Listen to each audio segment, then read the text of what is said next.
Welcome back. Bulletin کے آغاز میں آپ کو بتائیں chairman Peoples Party Bilawal Bhutto Zardari کا مظفر آباد میں جلسے سے خطاب۔ کہا الیکشن کا فیصلہ بلٹ سے نہیں بیلٹ سے ہونا چاہیے، ووٹ کی چوری کو کسی صورت چھپایا جائے گا۔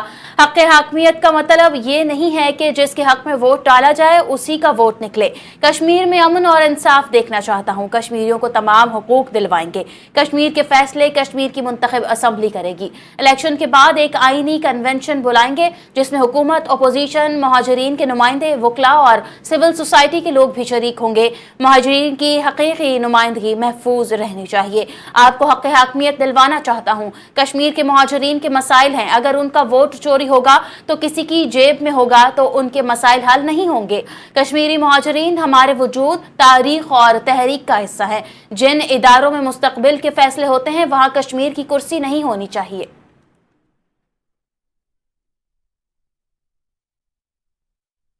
جس سسٹم میں ہم رہ رہے ہیں، آپ مانیں یا نہ مانیں، یہ گر چکا ہے۔ سندھ، پنجاب، بلوچستان اور کے پی والے اپنے مسائل بتا رہے تھے۔ پاکستان کی اس حالت میں جہاں آج ہم ہیں اس کے ذمہ دار یہاں سب بیٹھے ہیں۔ وزیر داخلہ محسن نقوی کا اسلام آباد میں تقریب سے خطاب۔ کہا مجھے سیاست کے ایوانوں میں آئے 3.5 سال ہو گئے، میں یہی بتا سکتا ہوں کہ آپ 10 سال بعد بھی یہاں بیٹھے یہی مسائل بتا رہے ہوں گے۔ انہوں نے خبردار کیا کہ جس سسٹم میں ہم رہ رہے ہیں یہ سسٹم منہدم ہو چکا ہے۔ جس دن آپ نے فیصلہ کر لیا نظام کو ٹھیک کرنا ہے، یہ نظام ٹھیک ہو جائے گا۔ میں جمہوریت کا سب سے بڑا سپورٹر ہوں، لیکن جمہوریت میں بھی کئی قسم کے نظام ہیں۔ عام آدمی کو بنیادی سہولت چاہیے جو ہم نہیں دے پاتے ہیں۔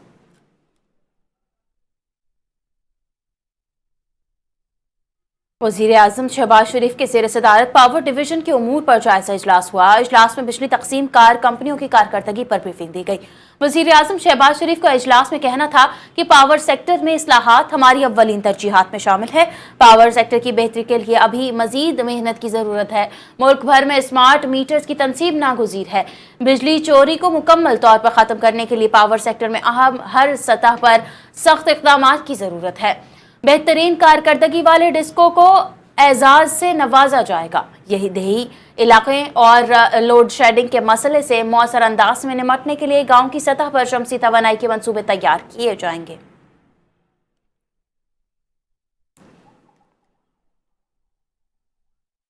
وزیر خارجہ نائب وزیر اعظم اسحاق ڈار کی زیر صدارت بین الوزارتی اجلاس ہوا۔ پاکستان کے بین الاقوامی تعلیمی تعاون اور دوست ممالک کے طلباء کے لیے اسکالرشپس پروگرام کا جائزہ لیا گیا۔ اسحاق ڈار نے وزارت تعلیم اور متعلقہ اداروں کو ہدایت کی کہ دوست ممالک کے ساتھ تعلیمی تعاون کا دائرہ مزید وسیع کیا جائے اور تعلیمی تبادلہ، اسکالرشپس پروگرامز اور دیگر تعلیمی مواقع کے ذریعے عوامی سطح پر روابط کو مزید مضبوط بنانے کے لیے نئی راہیں تلاش کی جائیں۔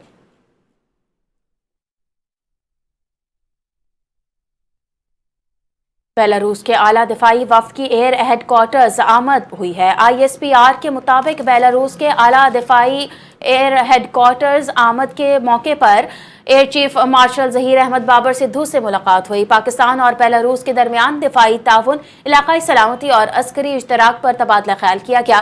ایئر چیف نے مشترکہ تربیت، فوجی مشقوں اور دفاعی صنعت میں تعاون بڑھانے پر زور دیا۔ بیلاروسی وفد نے پاک فضائیہ کی آپریشنل تیاری، جدید ٹیکنالوجی اور خود انحصاری کو سراہا۔ بیلاروس نے پاکستان کے ساتھ دفاعی تعاون کو مزید وسعت دینے کے عزم کا اظہار کیا۔ پاکستان اور بیلاروس کا مشترکہ دلچسپی کے شعبوں میں تعاون بڑھانے پر اتفاق۔ Air chief marshal Zaheer Ahmed Babar Sidhu نے کہا کہ پاک فضائیہ دفاعی تعلقات کو مزید مستحکم بنانے کے لیے پرعزم ہے۔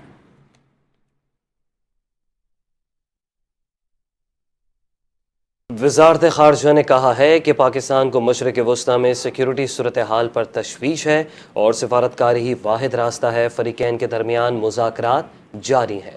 دفتر خارجہ کے ترجمان طاہر حسین اندرابی نے کہا کہ گزشتہ کچھ دن صورتحال میں بہتری رہی۔ ہم کوشش کر رہے ہیں کہ فریقین کو اسلام آباد MOUs پر واپس لایا جائے۔